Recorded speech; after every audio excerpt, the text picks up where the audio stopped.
Hi everybody, welcome back to kenahspam. So, if you know me, if you have watched some of my past videos, you know that I love BTS. I became a fan back in 2020 while I was taking college courses online because of COVID, and all my friends went back to school. The only friend that I had at home, my BFF Anna, shout out Anna, we decided to watch the VMAs one night, and it just so happened that BTS performed Dynamite that night. And oh my lord, were we literally hooked right away. I think that night we started watching like which member is which, like BTS guides straight away. We just became obsessed like so fast. It literally got to the point like I was going to bed thinking about BTS, having dreams about them, and waking up and thinking about them straight away. Like it was a little insane. Today I'm a little more normal about them. I like to think that I am, at least. I mean, I'm employed, so I kind of have to be normal about them. So they were all in the military. They're finally coming back in 2026 with new music and a tour. But I just think like it's time to get you guys ready. Like you need to be prepared for their comeback to survive, basically. And I just want everyone to like them. Okay, to start, I'm going to go through each member and introduce them to you guys. There are 7 members in total. The main thing is that they're split up into 2 groups. There are the rappers and then there's the vocalist. The first member is RM. His real name is Namjoon. Once you become a fan, you can call them by their real names, but for the sake of this introduction video, I'm going to be using their stage names, okay? Just to keep it easy and simple. RM is the leader of the group. That's the other important thing. They all have different roles besides just rapper or vocalist. So RM is the leader of the group. He's like the spokesperson, I guess. He's kind of like the one to always speak first in interviews, if you can kind of think of it like that. Honestly, the group kind of started revolving around him because the CEO, Hitman Bang icon, Hitman Bang discovered him and kind of started to build the group like off of RM. He's been writing and rapping and making music since like a very young age, and one of the big things that everyone always talks about with RM is that he's really smart. Obviously all the members are, I'm sure, very smart, but he like people somehow know that his IQ is like 148 or something. They always love to talk about how he learned English by watching Friends when he was young. He also writes and produces a lot of BTS's music. His lyrics are often like very introspective as to how he's feeling and how he can become a better person. And he's just like a really chill dude. He likes to walk and bike everywhere, and he likes reading and just going to museums. Like he just wants to chill, you know? The actual oldest member is Jin, which is also his real name. Not all of them have stage names. Jin is one of the vocalists, and even though he's the oldest, his personality is like very how should I put this, like playful and energetic. He just has a lot of energy, and he's like kind of crazy, so a lot of people are surprised when he's the oldest member. He's also one of the visuals of the group. That means that's like kind of an outdated term now. They don't really have that. The visual members are like the most attractive members according to like Korean beauty standards, which sounds crazy because obviously they're all attractive, but like he is actually like so attractive according to Korean beauty standards that he was literally scouted for BTS like getting off of a bus. Like someone from their company was like, I need to stop you right there. Can you sing? Good thing he can sing, literally. And at the time when he was scouted, he was actually studying to become an actor, so he was always kind of destined to be famous, low-key. His vocals are very like silky, like silvery. I don't know if that makes any sense. He just has like a very incredible range as a vocalist, and he's just so fun. Like you never know what to expect from him. Like he just like always seems he wants to make everyone laugh. He's like a mood maker, you know. The third member is Suga. or Yoongi. He's another rapper. He's the second rapper. He also produces and writes a lot of their music, and he also produces for a lot of other K-pop artists too. By the way, they all like have written songs for BTS and like produced them, but the rappers specifically have since the beginning have always been like big writers and big producers for the group. Anyways, Suga is literally just like my baby. Like, oh my gosh, I literally love him so much.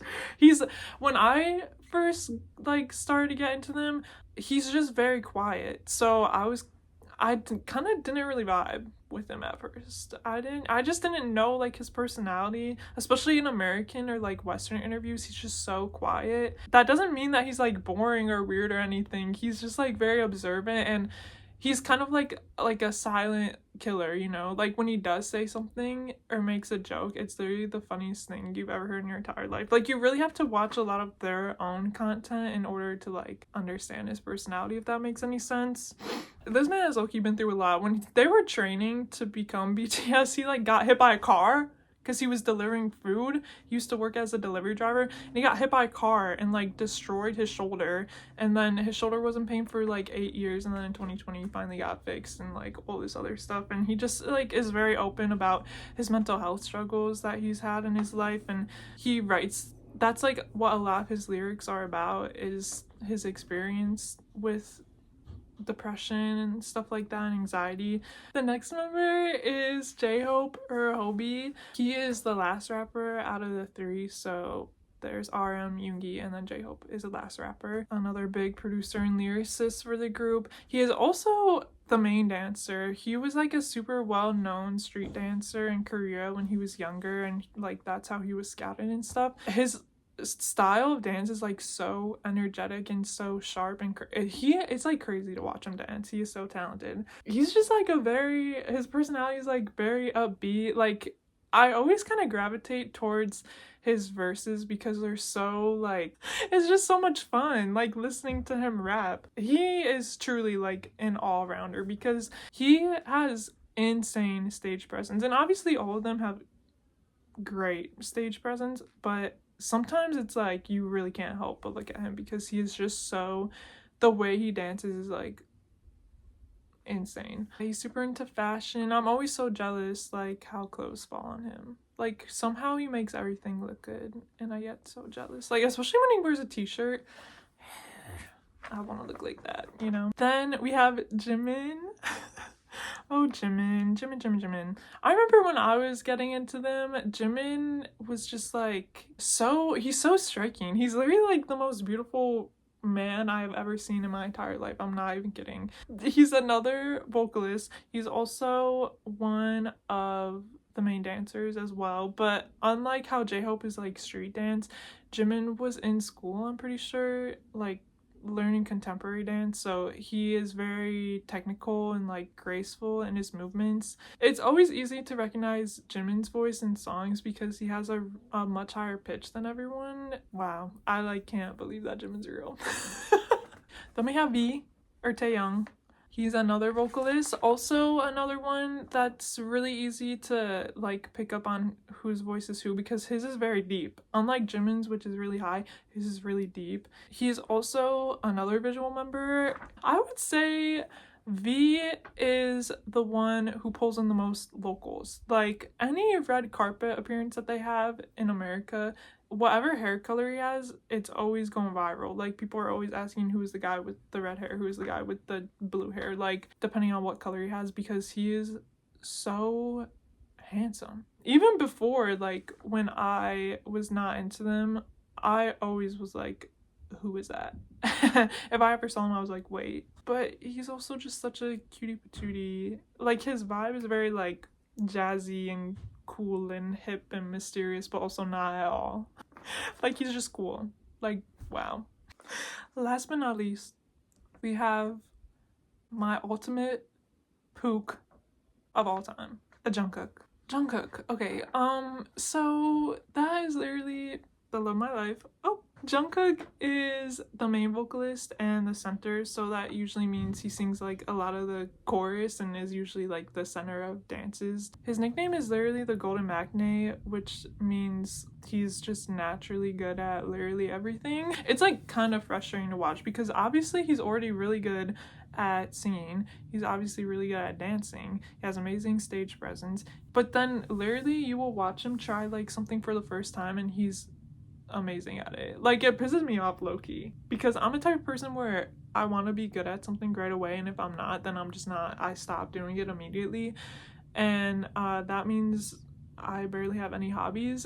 So sometimes watching him, I'm like, bro. He is also like so odd. He is an odd guy because he's the youngest member. He was like 15 when BTS debuted, so he kind of like grew up with all these guys, so his personality is like a mix of all of them. He is just like in his own world all the time, and I love that about him. My ultimate pook. Oh my gosh, I'm gonna cry. Okay, so now that we have gone over all the members and I've done a little introduction for them, I'm just gonna do like an introduction on the group in general and like where they came from and what they're all about and why people like them and all this stuff. So when I explain BTS's beginnings, I have to kind of give like a very brief K-pop history lesson here. In the 2010s, there were the three main companies that K-pop groups were under. There was YG, JYP, and SM. So basically, if a group debuted under any of those three companies, you were basically certified to be successful. Like, you were gonna have a huge fan base, you were gonna make a lot of money, you were gonna sell out albums, everyone was gonna love you. It was extremely rare for a group to become successful at all outside of those big three companies until BTS, basically. But not at first. Like, BTS was not an immediate hit. They debuted under this company called Big Hit Entertainment in 2013. Now, Big Hit was like the smallest company a company could be, honestly. At the time that BTS debuted, they only had like one solo vocalist and I think one girl group underneath them. They were fine, they weren't failing, but they weren't like making a lot of money.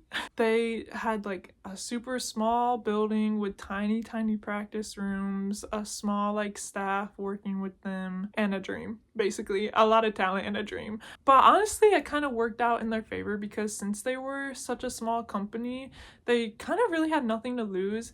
So BTS was able to really be involved in, like I've talked about, writing and producing their own stuff and expressing themselves through their music, which even today is still really rare in K-pop. Their music kind of tackled a lot of themes like anxiety and battling societal expectations and loneliness and sadness and just like a lot of topics that were kind of taboo in Korean culture at the time, or at least for like K-pop idols to be talking about in their music. They were also primarily like a hip-hop group because, like I said, it started around RM and then Suga and J-Hope joined, and they were just like kind of the odd ones out. They were really mistreated by their peers and the K-pop music industry in general. They were like never invited to go on like variety shows or music shows to promote their stuff, and if they did go to these events, they were like shunned and no one really talked to them or anything. Like, there was no mixing of the groups.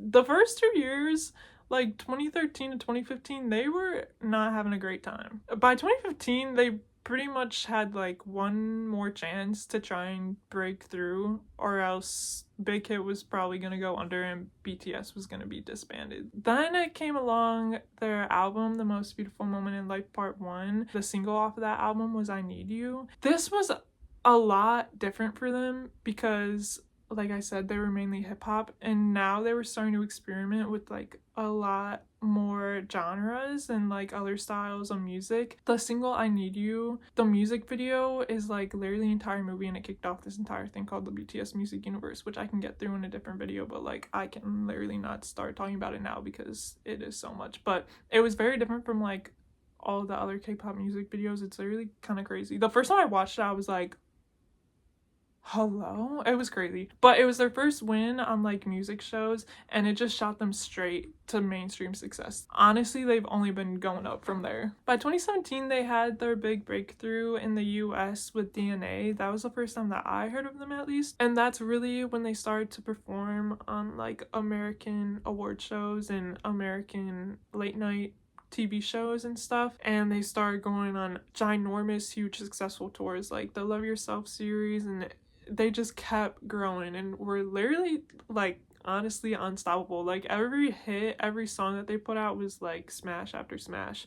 In 2020, they released their first English language track called Dynamite, which I'm sure everyone knows, and that's what got them like their first Billboard #1, the first Grammy nominations.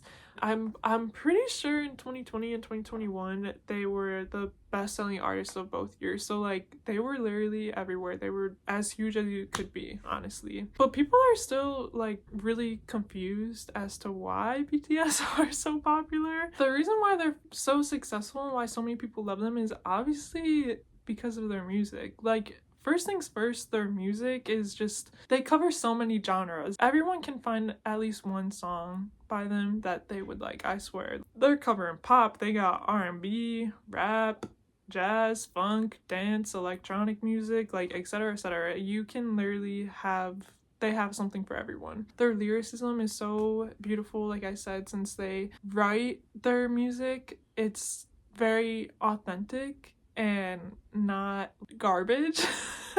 Like, you really have to look up the translations to their songs because they're just very thoughtful and they can be really intricate and just beautiful. And a lot of their songs are so uplifting and inspiring, and they just really hit you to your core, and they can be really relatable and like nice to listen to in any mood. Like, if you're sad, you can listen to them. If you're happy, you can listen to them. If you're anxious, you can listen to them. All that stuff. Like, it's just great. I love their music. Obviously, they're also amazing performers. I've seen them live, and I really do not know how they do it. I really want to know what their heart rate is when they perform, because it's like, oh my gosh, their stamina is like insane.